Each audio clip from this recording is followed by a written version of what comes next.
네,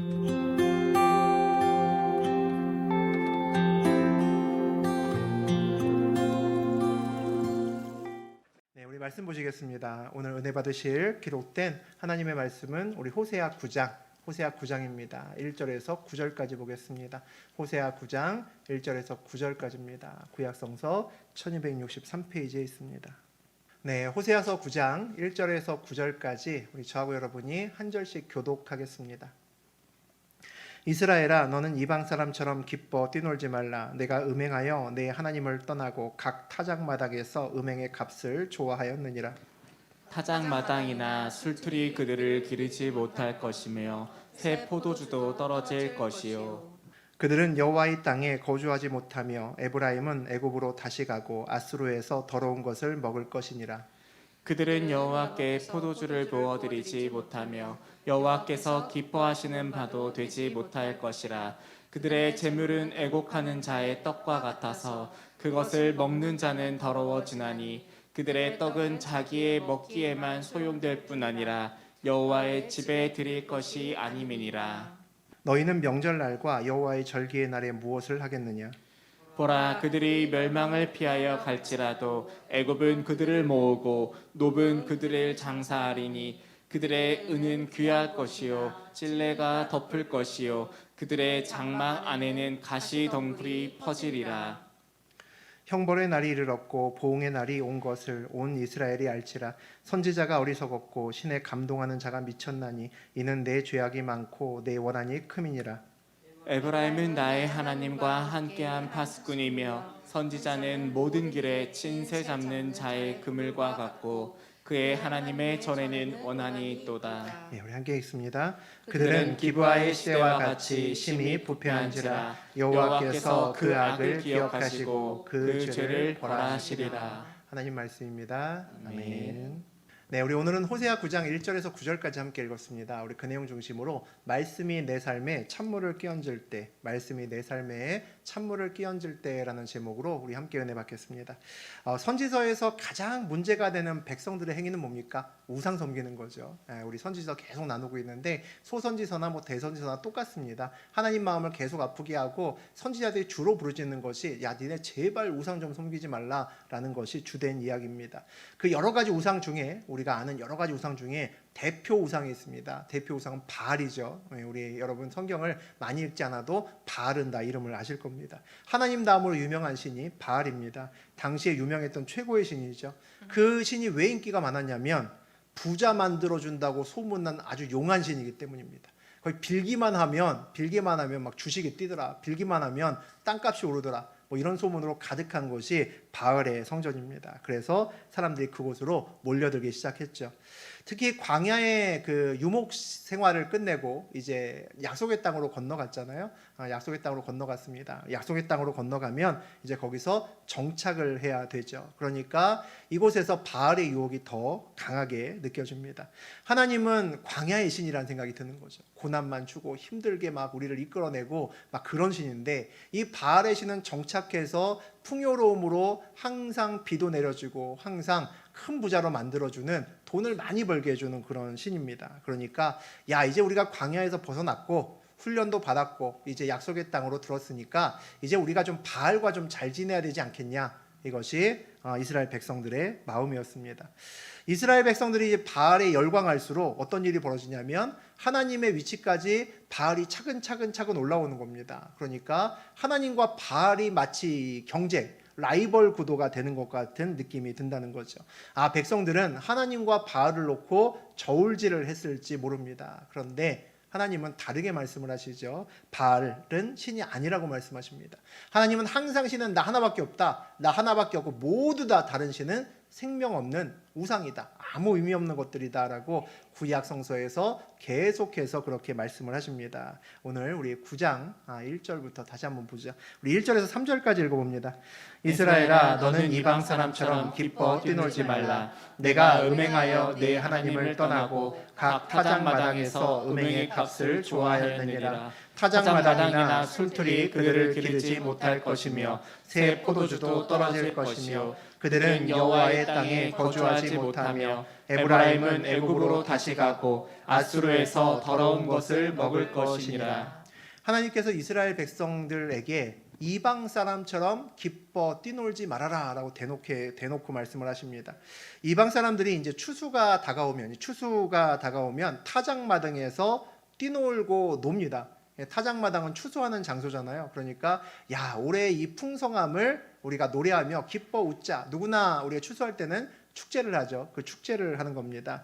근데 그 축제에서 이렇게 오늘 요번에도 이렇게 풍성한 수확을 거둔 것이 누구 때문이냐? 바알 때문이라는 거죠. 그래서 타작마당에서 음행의 값을 좋아한다라고 이야기를 합니다. 우리가 여태까지 바알을 짬짬이 잘 섬겼잖아. 우리 하나님도 섬겼지만 바알을 짬짬이 시간 단위로 잘 섬겼더니 야, 봐봐, 소출이 작년보다 30%는 더 늘었어, 이러고 박수를 치고 있다는 거죠.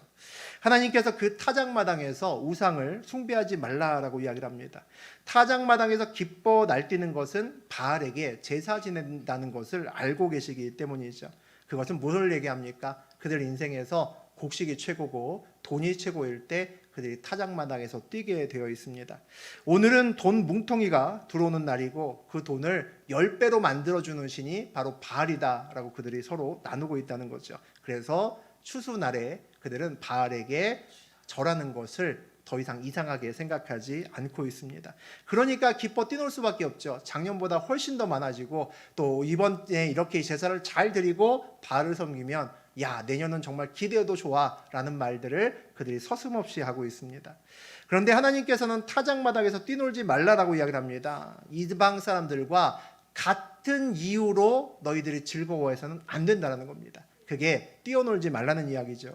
이방 사람들과 같은 목적을 향해서도 걷지 말라는 겁니다. 그 이유가 뭡니까? 너네는 이방 사람 아니라는 거죠.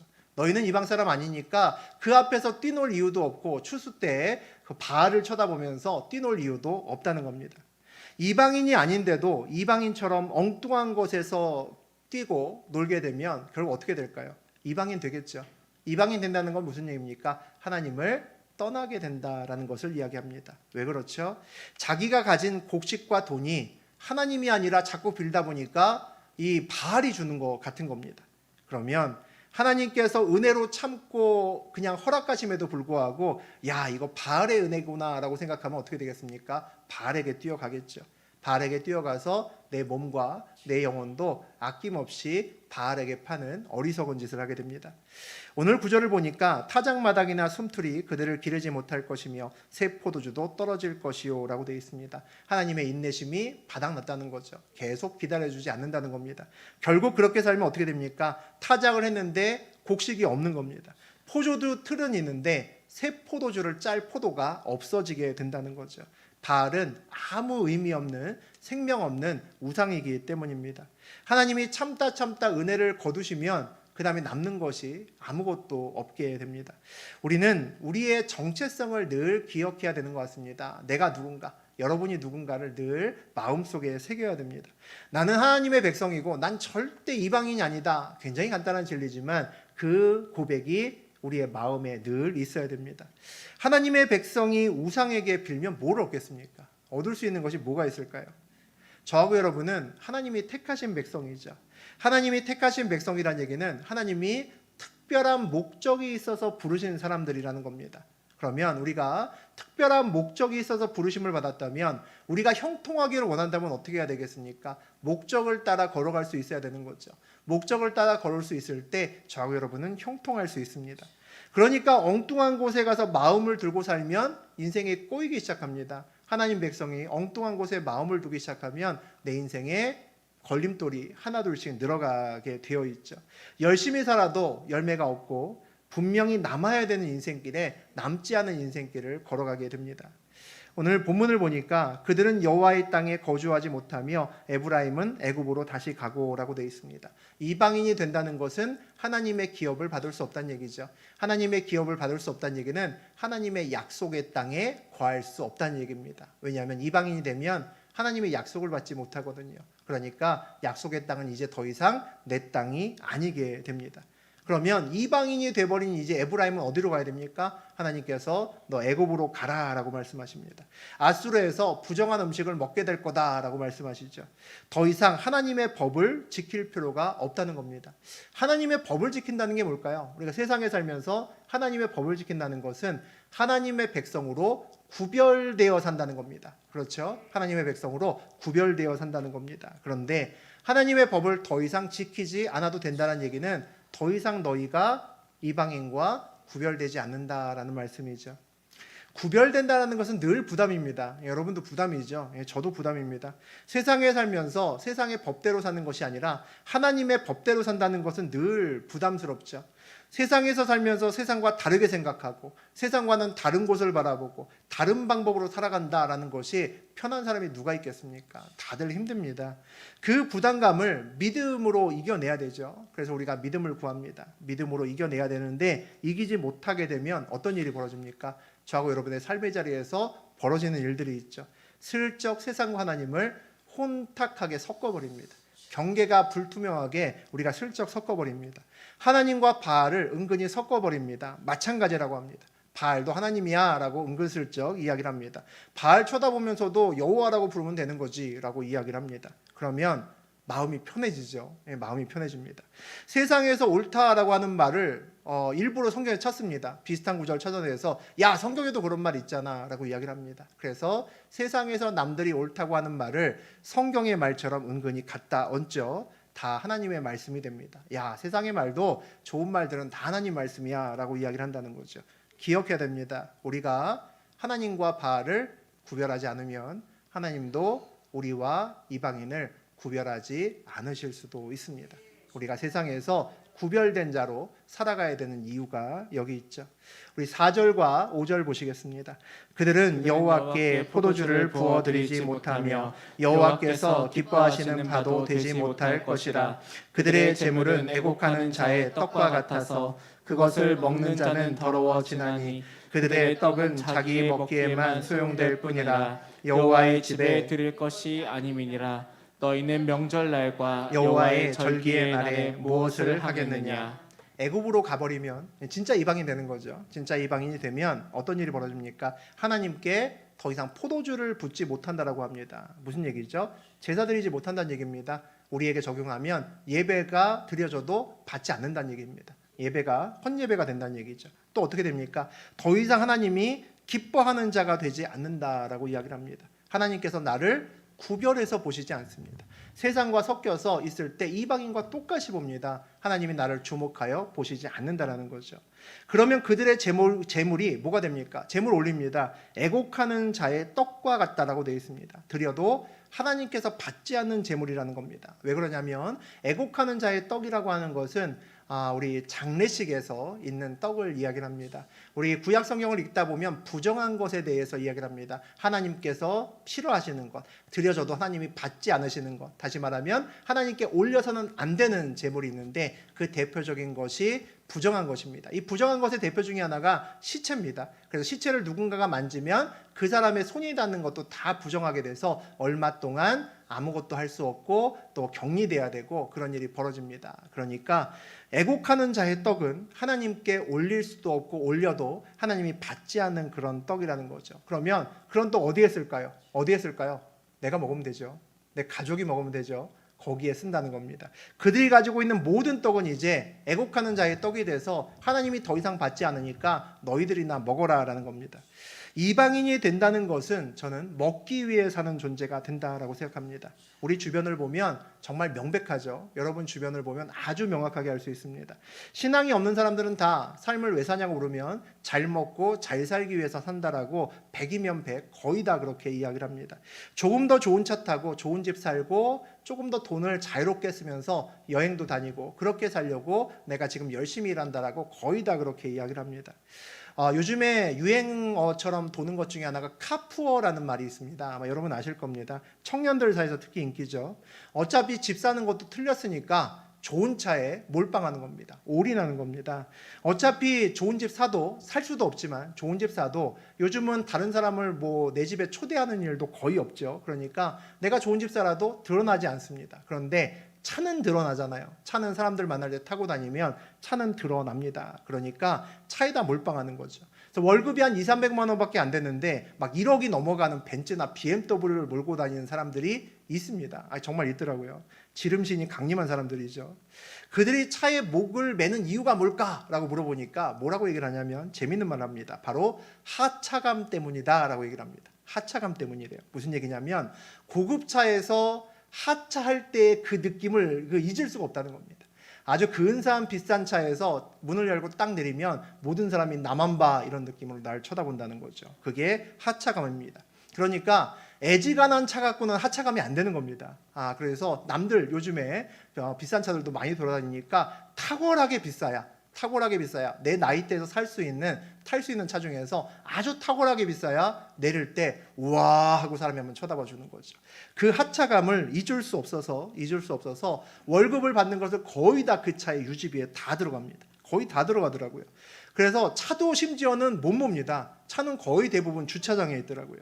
본인의 두 다리로 뚜벅뚜벅 걸어 다니고 한 달이면 한두 번 정도 차를 몬답니다. 특별한 일이 있을 때만 차를 몰고 주로 거의 중간에 시동 꺼지지 않으려고 시동만 건 채로 한 달 내내 주차장을 차지합니다. 그리고 밥은 주로 라면하고 김밥으로 때워야겠죠. 그 비싼 차를 샀으니까. 현대인이 이 카푸어를 보면 현대인이 왜 인생을 살아가는가를 명확하게 볼 수 있습니다.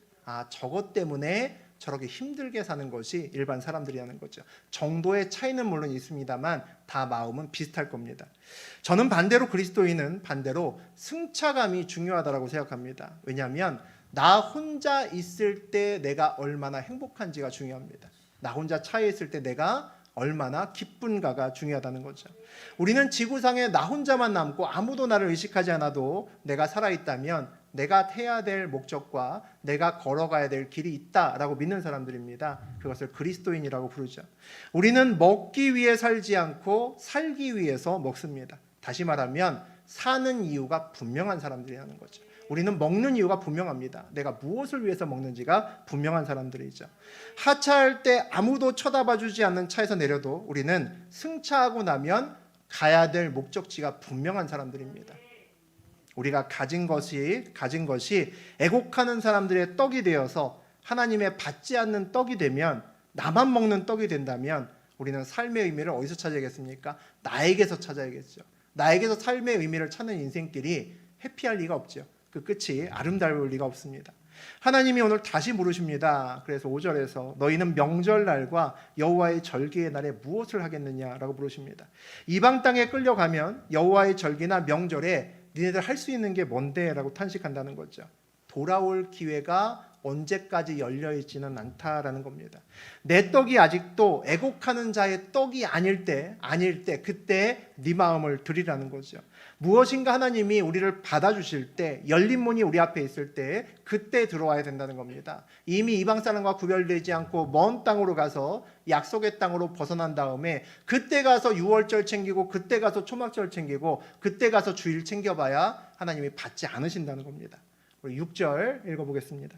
보라, 그들이 멸망을 피하여 갈지라도 애굽은 그들을 모으고 노브는 그들을 장사하리니 그들의 은은 귀한 것이나 찔레가 덮을 것이요 그들의 장막 안에는 가시 덩굴이 퍼지니라.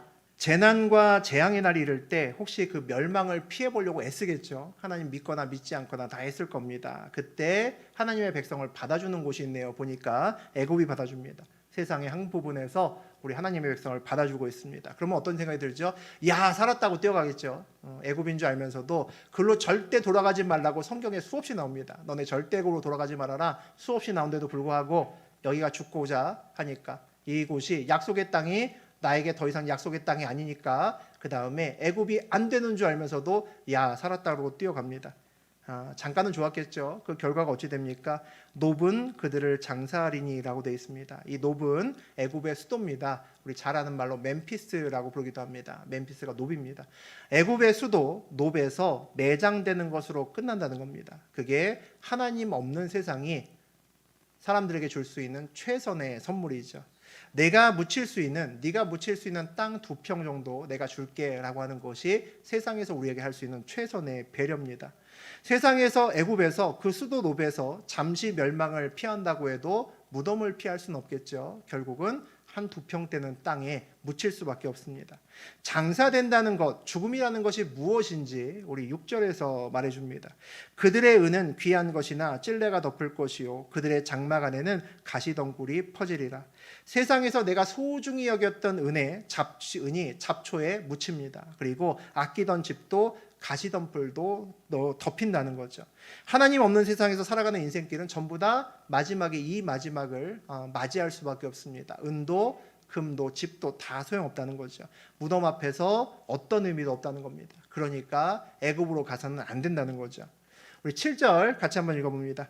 형벌의 날이 이르렀고 보응의 날이 온 것을 이스라엘이 알지라. 선지자가 어리석었고 신에 감동하는 자가 미쳤나니 이는 내 죄악이 많고 내 원한이 큼이니라. 결국 이스라엘 앞에 기회를 주고 또 주셨다가 결국 그날이 옵니다. 형벌의 날, 벌의 날, 복수의 날, 보응의 날이 옵니다. 사실 이 심판의 날은 어느 날 갑자기 온 것이 아니죠. 우리가 선지서도 계속 나누지만 선지서에 나오는 그 많은 선지자들, 또 성경에 기록되지 않은 선지자들이 얼마나 많았겠습니까? 대표 선지자들만 성경에 기록되어 있는 거죠. 그들이 수없이 예고하고 선포했던 그날이었습니다. 많은 선지자들이 계속 반복해서 외쳤죠. 회개하라, 돌아와라 라는 말을 계속해서 외쳤습니다. 그런데 그 소리를 듣고 들었던 이스라엘의 반응이 참 놀랐습니다. 뭐라고 합니까? 이 선지자는 어리석고 저 예언자는 미쳤구나, 이렇게 얘기한다는 겁니다. 귀로는 듣지만 마음은 전혀 열리지 않습니다. 한 귀로 듣고 한 귀로 흘리고 도리어 욕을 한다는 거죠. 여러분은 언제 하나님의 음성이 들리십니까? 또 언제 하나님의 음성이 들리지 않으십니까? 우리도 전혀 하나님을 의식하지 않고 살고, 저도 마찬가지죠. 하나님을 전혀 의식하지 않고 하나님 음성이 있는지도 전혀 모르고 그렇게 살았던 그런 시간이 있었습니다. 지금은 때때로 저나 여러분이나 그분의 음성이 들리고 그분의 뜻이 이런 거구나 라는 것을 느끼면서 살아갑니다. 그 차이가 뭘까요? 우리 옛날에는 들리지도 않고 뜻도 몰랐는데 이제는 조금 알 것 같기도 하고, 때로는 가끔은 하나님이 이렇게 인도하시는구나 강하게 느끼기도 하죠. 그 차이가 뭘까요? 왜 우리는 하나님의 음성을 듣게 됐을까요? 옛날에 교회 다닐 때 제가 옛날에 교회를 잘 다녔던 건 아니지만 그때 좀 듣기 싫었던 말 중에 하나가 있습니다. 나이 드신 권사님이나 장로님들이 우리 새신자들이나 어린애들을 보고 보통 뭐라고 그러냐면 이제 질문하잖아요. 이게 왜 그런 거냐고, 나 이해가 안 된다고 질문하면 무조건 믿어, 이렇게 얘기 많이 했거든요. 무조건 믿으라고. 토달지 말고 의심하지 말고 물음표하지 말고 무조건 믿어, 이렇게 얘기를 많이 하셨습니다. 그 당시에는 목사님도 그렇게 설교를 많이 하셨습니다. 설교 단상에도 무조건 믿으라고, 감히 어디다가 토를 다냐고, 무조건 믿으라고 그렇게 설교를 많이 하셨던 것 같습니다. 근데 저는 그 소리가 되게 듣기 싫었습니다. 밑도 끝도 없이 뭘 믿으라는 거야. 이 마음이 여기까지는 나왔지만, 물론 입으로는 얘기 못하죠, 무서우니까. 말은 못하지만 어떻게 무조건 믿으라는 거야 라는 생각을 했습니다. 믿어줘야 믿지. 그러니까 앞에서 나보다 더 믿을 수 있는 사람이라면 믿을 수 있도록 보여주고 이해시켜줘야지 왜 믿으라고 하냐. 그게 저의 불만 중에 하나였습니다. 그런데 하나님을 만나고 나니까 이제 알게 된 것이 하나 있습니다. 지금은 하나님을 만났기 때문에 당연히 늘 하나님을 의식하고 살고, 또 오늘 무슨 말씀을 주시나, 내가 어떤 문제가 있을 때 하나님은 이 문제를 어떻게 풀라고 하시나, 그걸 놓고 기도하고 또 응답받고 살아갑니다. 그런데 저도 하나님 만나기 전에는 하나님 말씀을 믿지 않았습니다. 그런데 만나고 나니까 어떤 생각이 또 반대로 드냐면, 내가 하나님을 만나기 전에도, 내가 하나님을 의식하지도 못하고 무슨 말인지 전혀 듣지도 못하고 있던 그때에도 하나님은 나에게 여전히 말씀하시고 내 삶에 관여하고 계셨구나라는 것을 알게 됩니다. 하나님 만나고 나면 그게 느껴집니다. 우리의 삶에서 믿어지면 보이고 믿어지면 들리는 것들이 있다는 거죠. 이게 믿음의 비밀입니다. 믿고 나면 보이고 그제서야 믿고 나면 들리는 것들이 있습니다. 믿음이 없을 때는 다 우연이고 행운이었던 것들이 믿어지고 나면 나를 위한 하나님의 계획이 보이니까 필연이 되고 그것이 당연한 것이 됩니다. 그러니 신앙생활에서 일단 믿어라는 것이 믿지 못하는 자들에게는 듣기 싫은 말이 될 수 있지만, 믿고 난 다음에는 틀린 말이 아니다라는 생각이 듭니다. 축복이라는 거죠. 가끔은 정말 쉽게 믿는 사람들이 있습니다. 저는 믿는데 굉장히 오래 걸렸는데 믿어질래야 믿을 수가 없었기 때문에 참 오래 걸렸습니다. 그런데 가끔은 너무 쉽게 믿는 사람들이 있습니다. 우리 대표적으로 미르죠. 미르. 아주 어린 나이에 아주 죽음과 구원의 확실히 분명합니다. 그 아이를 보면서 복 참 많이 받았다. 나는 저렇게 믿기까지 진짜 굉장히 오래 돌아서 한 40년 걸렸는데 야, 저 아이는 진짜 10살도 되기 전에 그 믿음을 벌써 받은 것 같다라는 생각이 듭니다. 믿음이 없으면 수많은 선지자들이 와서 아무리 기따갑게 외쳐도 듣지 않습니다. 왜냐하면 내가 듣고 싶은 얘기가 아니기 때문이죠. 우리는 내가 듣고 싶은 얘기만 듣고 싶어 하지 나에게 좋지 않은 얘기, 내가 듣기 싫어하는 얘기는 누구나 귀를 막습니다. 우리가 많은 소리 중에서 하나님의 소리를 분별해서 들을 수 있다면 우리의 귀가 특별한 귀인 겁니다. 우리 보통 성경에서 할례받은 귀라고 부르죠. 할례받은 귀를 갖고 있는 겁니다.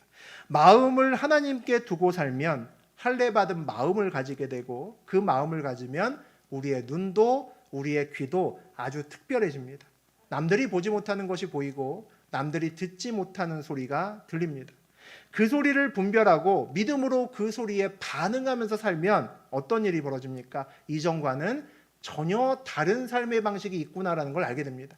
이전에는 당연히 1번과 2번만 있는 줄 알았는데 3번이 있다는 걸 알게 되는 거죠. 야, 길이 이게 다가 아니구나라는 것을 알게 됩니다. 남들은 길이 없다고 하는데 나에게는 길이 보입니다. 그래서 놀라운 일이 벌어질 수밖에 없는 거죠.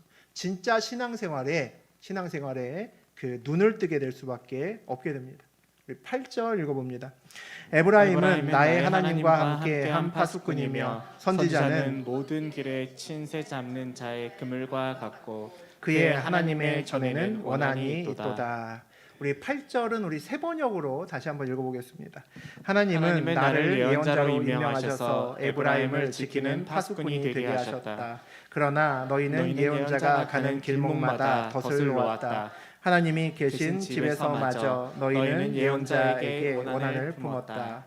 에브라임은 불평을 참 많이 했던 지파입니다. 우리 그 여호수아에도 있지만 우리 오전에 오늘 새벽에 나눴었죠. 에브라임 지파가 땅을 나눌 때 와서 막 반항하잖아요. 아니 우리 그 에브라임과 므낫세가 우리 그 요셉 지파고 야 우리가 사람이 몇인데 제비 한 장밖에 안 주냐? 우린 2개를 줘야지 라고 따졌던 사람들이 이 에브라임 지파입니다. 이 에브라임 지파는 장자 지파의 아주 대표적인 지파인데 에브라임 지파는 늘 우리 성경의 중간중간에 보면 불평을 참 많이 했던 지파입니다. 이 불평이라는 것을 이제 나쁘게 얘기하면 불평이지만 하나님의 반대편에 섰을 때는 불평이지만 하나님의 같은 편에 섰을 때는 이들이 파수꾼의 역할을 하는 겁니다. 남이 듣기 싫은 소리, 하나님의 바른 소리를 전하는 사람들이 바로 에브라임 지파가 될 수 있었다는 거죠. 그러니까 에브라임 지파가 믿음도 충만하고 성령 충만할 때는 어떻게 되겠습니까? 빗나가는 사람들 잡아주고 잘못된 사람들 잡아주고 기준이 되는 지파가 에브라임 지파입니다. 그들의 성격이 그렇다는 거죠. 그런데 그들이 하나님의 말씀을 떠나면 그 다음에 어떻게 되겠습니까? 파수꾼의 역할을 하지 못하는 거죠. 그 다음에는 불평하고 분열하고 그런 역할들을 하게 됩니다. 그 호세아가 하나님이 부르신 예언자, 선지자라고 이야기합니다. 선지자인 호세아도 역시 파수꾼의 역할을 하는 거죠. 말씀이 부어진 사람들입니다. 선지자는 말씀이 부어진 사람들이죠. 말씀이 부어진 사람들은 남의 삶을 온전히 말씀 앞에 걸어갈 수 있도록 만들어주는 사람들입니다. 그런데 이 파수꾼 앞에 정작 덫을 놓고 있는 사람들이 있습니다. 그 덫을 놓고 있는 사람들을 보니까 대적이 아니라는 거죠. 누가 덫을 놓습니까? 에브라임이 덫을 놓고 있습니다. 하나님의 파수꾼의 역할을 해야 되는 에브라임 지파가 하나님의 파수꾼 역할을 하고 있는 선지자들 앞에 덫을 놓고 있음을 볼 수 있습니다. 우리가 인생길에서 저도 마찬가지고 여러분도 마찬가지입니다. 우리 실패했던 일을 아마 경험했던 분들은 아마 아실 겁니다. 그 실패했던 여러 가지 일들이 있는데 그 어려움들을 겪는 가장 본질적인 이유를 보면 대적 때문도 아니고 말씀이 없어서도 아니고 중보기도가 없어서도 아닙니다. 거의 대부분은 나 때문입니다. 나 때문. 말씀이 내 삶에 관여하지 못하게 하는 것도 나고 말씀 앞에 덫을 놓는 것도 납니다. 내가 중심을 지키면 온전히 되는데 내가 엉뚱한 곳에 있기 때문에 보통은 큰 위기를 맞을 때가 거의 대부분입니다. 그 위기가 오기까지 하나님은 굉장히 많은 말씀을 하십니다. 하지 말라고 하시고 거룩하라고 하시고 절대 하지 말라고 계속해서 말씀을 하시는데 계속 섞습니다. 경계를 늦추고 그리고 바알과 하나님을 섞어가죠. 그러면서 결국은 마지막 때를 맞아서 큰 어려움에 겪는 경우가 거의 대부분입니다. 우리 삶에 문제가 생기면 공통적인 특징이 하나 있습니다. 말씀이 싫습니다. 이 말씀이 싫어져요. 거의 대부분입니다. 똑같습니다. 말씀을 읽기도 싫어지고 듣기도 싫습니다. 심지어는 예배 중에도 주의 말씀을 듣기 싫어합니다. 거북하다라는 거죠. 그리고 참 신기하게도 뭐냐면 그리스도인들 중에 그런 사람들 많습니다. 설교는 듣기 싫은데 헌금은 잘합니다.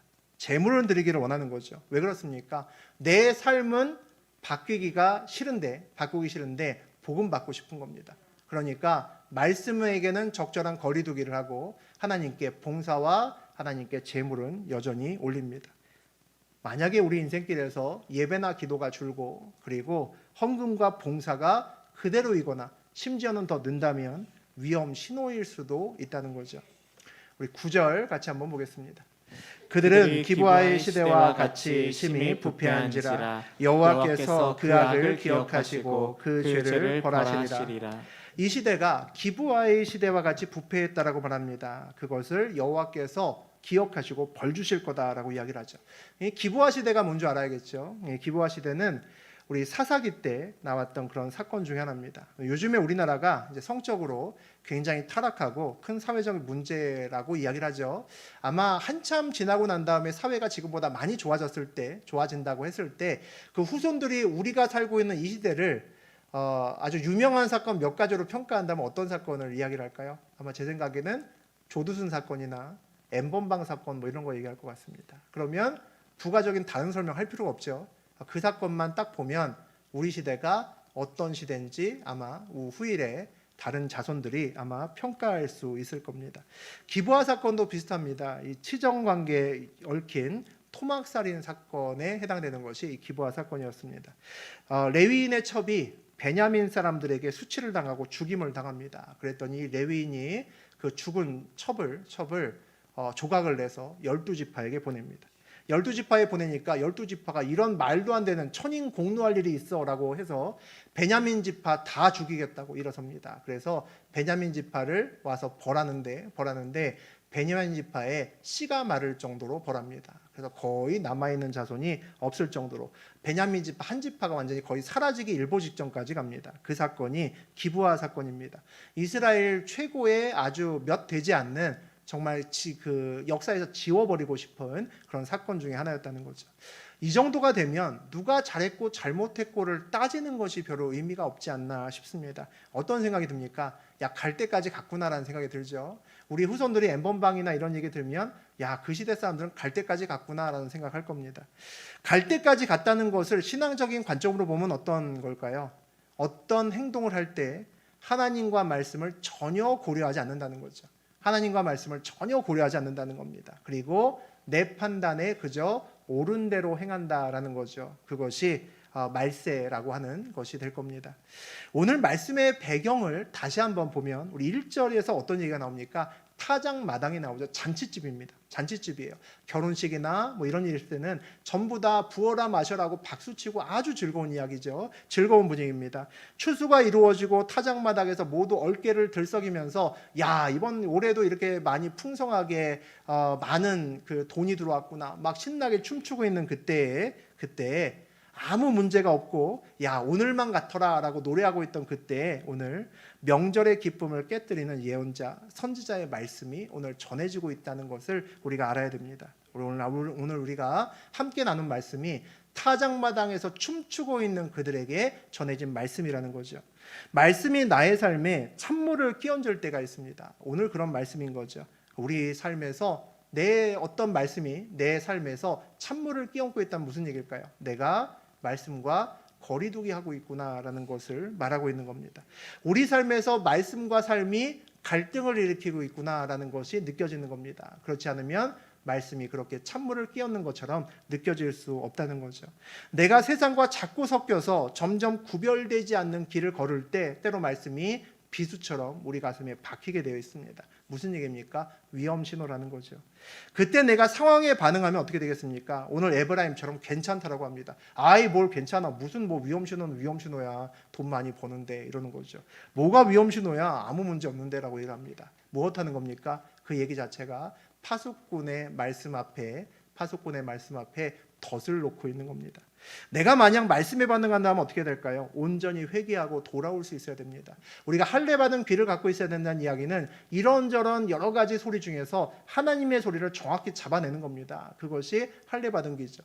남들이 다 좋고 아무 문제 없어라고 하더라도 문제 있다라는 그 소리가 내 가슴에 파고들고 그 소리가 하나님 소리다라는 것을 잡을 수 있는 귀를 갖고 있어야 우리가 인생을 평안하게 걸어갈 수 있습니다. 성경에는 하나님을 믿지 않는 사람에게도 하나님께서 양심을 주셨다라는 말을 여기저기서 합니다. 하나님을 믿지 않는 사람도 어떤 것이 잘못됐고 어떤 것이 잘한 것을 배우지 않아도 이미 알게 됩니다. 그게 하나님이 심어놓으신 양심입니다. 그 양심이 자기의 삶에 전혀 브레이크가 되지 않는다면 그의 인생길은 기브와의 사건을 따라가고 있는 거죠. 우리의 인생길에서, 저하고 여러분의 인생길에서 저는 엑셀보다는 브레이크가 훨씬 더 중요하다라고 생각합니다. 인생을 살다 보니까 우리는 전부 엑셀을 좋아하잖아요. 좀 빨리 팍팍 밟고 좀 빨리빨리 갔으면 좋겠다라고 생각합니다. 그런데 엑셀이 좋아도 생각보다 목적지에 그렇게 빨리 갈 수 있는 건 아니더라고요. 생각보다 별 차이 없습니다. 그런데 브레이크에 문제가 생기면 목적지에 영원히 가지 못할 수도 있습니다. 그래서 브레이크가 훨씬 더 중요하죠. 우리의 인생길에서 멸망의 길로 가지 않는 것이 가장 중요한 것 아니겠습니까? 그것을 우리가 성취하기 위해서 가장 중요한 것은 말씀 앞에 온전히 서는 겁니다. 몸이 기쁘고 즐거울 때 있습니다. 우리 그때가 위험할 때라고 하죠. 그때에 찬물을 끼얹는 말씀에 반응할 수 있는 한 사람 되어야 됩니다. 그래야 끝까지 주의 길을 바라볼 수 있고 우리가 가진 떡이 하나님께 드리지 못하는 애곡하는 떡이 되지 않을 수 있습니다. 우리의 떡으로 늘 주님을 함께 섬기며 살아가는 주의 백성답게 살아가는 우리 모두 되기를 주의 이름으로 축복합니다. 아멘. 아멘.